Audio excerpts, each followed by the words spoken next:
You do love me. You really do. Of course, darling. You're my flesh and blood, my pride and joy, my very own beautiful daughter. I can't tell you how horrified I was when I got wind of Julian's insane scheme to break up you and Louise. Really? I was livid. I can't imagine how you felt at your brother's betrayal. I'm so confused. I even thought that the two of you had planned it together. You wound me deeply, darling. I know. And I'm sorry. But now I know better. It's just that when it was happening, it brought back all those feelings I had after Mother died. And I felt so alone, like no one would ever love me again.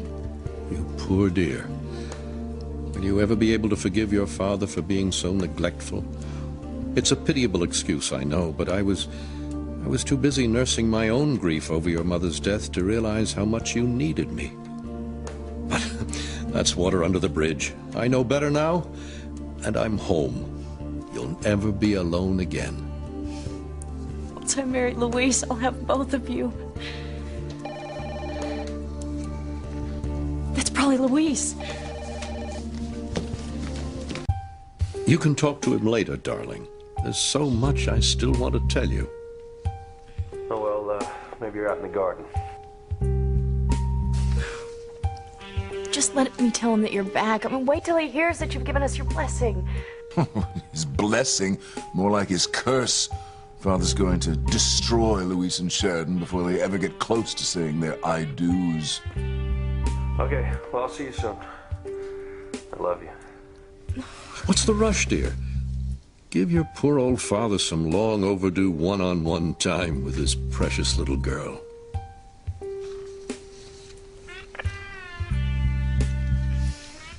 Thank God Father's baited the hook. Now all he has to do is reel her in before Louise gets to her. I have waited my whole life to hear you say you love me. I'm sorry it took so long, darling. It wasn't that I didn't feel it. I simply didn't realize how important it was to say it or show it. Thank God I learned otherwise before I lost you for good. Father, there's something I want to ask you. It's about my marriage to Louise. What is it, dear? All my life I've dreamed of having my father walk me down the aisle when I get married. Now that you're home, would you consider it? Nothing would make me prouder. I'm only sorry I don't know your Luis very well. I'd love to be able to convince him we Cranes had nothing to do with his father's disappearance. If only you could. And that would be the most incredible wedding gift to me. If you two could just shake hands and put the past behind you. All in good time, my dear. All right, here it comes. This is where Father gets Sheridan to agree not to marry Louise. Unfortunately, time is one thing we don't. Louise and I are getting married right away. Oh, dear. Well, there goes my surprise. What surprise? I might as well tell you now. It was silly, I suppose, just an old man's fantasy about making up for lost time. I had my heart set on the two of us taking a little jaunt to Europe. Just you and me, together for a long, deserved time alone. If only I'd asked before you set the date. I had such dreams of the two of us touring Provence together. There's so many places I'd love to show you. It sounds wonderful, Father, but Louise and I are getting married in a few days. It's just that I'm not getting any younger, and who knows when or if we'll ever have an opportunity like this again. Sheridan, dear, there's a small church outside Paris I wanted to show you in particular. It's where your mother first let me kiss her when we started courting. Really? I think of her every day. I try not to, but it seems the longer she's gone, the more I miss her. You remind me so much of her. We'd only be gone a week or two. Oh, what am I saying? Your wedding is far more important than keeping an old man company. I was just hoping this little pre-wedding trip might help make up for all the time we've lost. We could fly to Paris tonight. I want to marry Louise right away. I hate to just spend one night away from him, and so many people would be disappointed if I postponed the wedding.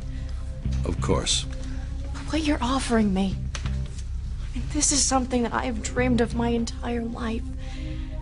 You and me spending time together like other fathers and daughters, getting to know one another. Too little, too late, I'm afraid. It means so much to me that you even want to do that. I've been hearing what you said about how much Mother meant to you, and how you would have spent more time with me as a child, but I reminded you so much of her. Oh, and now you're flying home after Julian pulled this awful stunt. Come to Europe with me, sweetheart. Postpone your marriage to Luis for a couple of weeks, or maybe just a little longer. No, Father. I'm not going away with you. But I wanted it to be my pre-wedding gift. It's not necessary. You've just given me the best wedding present I could ever have. Now I finally know who you are and what you think of me, and what a fool I've been to want your love. I was so desperate for it that I almost fell for your pack of lies. Lies? What on earth are you talking about? Oh, don't deny it! I mean, you must have this cottage wired. You must have heard me tell Luis that I would give anything to have you walk through that door and tell me that you love me. And gee, what a coincidence. That's exactly what you did. You walked in here and you took me in your arms and you told me that you loved me. You're disgusting. Sweetheart, you couldn't be more wrong. I do love you with all my heart. I thought this trip would be the answer to both our prayers. Only yours. Only the one that you have of destroying Luis and me. You know, I didn't think anyone could stoop lower than Julian with his imposter scheme. But you, Father, you just took the prize for playing dirty. And by the way, I know Julian didn't come up with that on his own because he doesn't do anything without your permission. So once again, you've failed. So you can just go back to Europe or wherever it is you spend your time making money and just... You'll listen to me, young lady, and you listen well. You will never marry that snooping low-life policeman from the wrong side of the tracks. Sheridan! Please.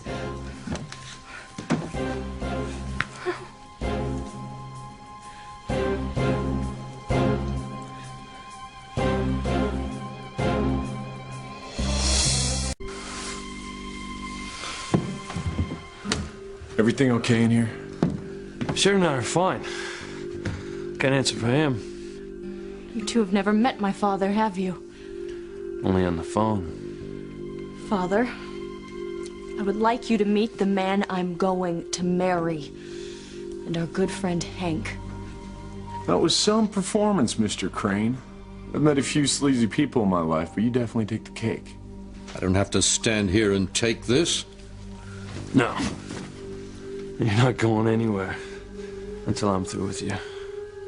You're a loser. I hardly think so, officer.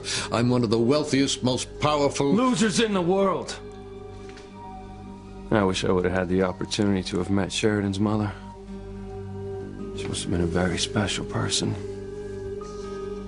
Your daughter bears no resemblance to you whatsoever. Furthermore, you don't know the first thing about her. She is a special, generous, and beautiful person. And she's got more courage in her little finger than you will ever know. And that's why I'm the luckiest man in the world. Because I'll be marrying her in a few days. And that's why you're the sorriest. She's got nothing to say about it from here on in. I can't keep you away if you insist upon coming to the wedding. But I'm sure you'll understand why I would like to walk down the aisle by myself.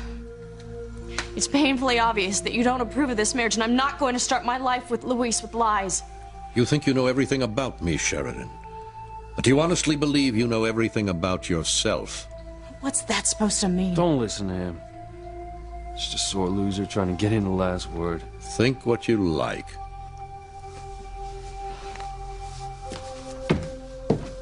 Goodbye, Father.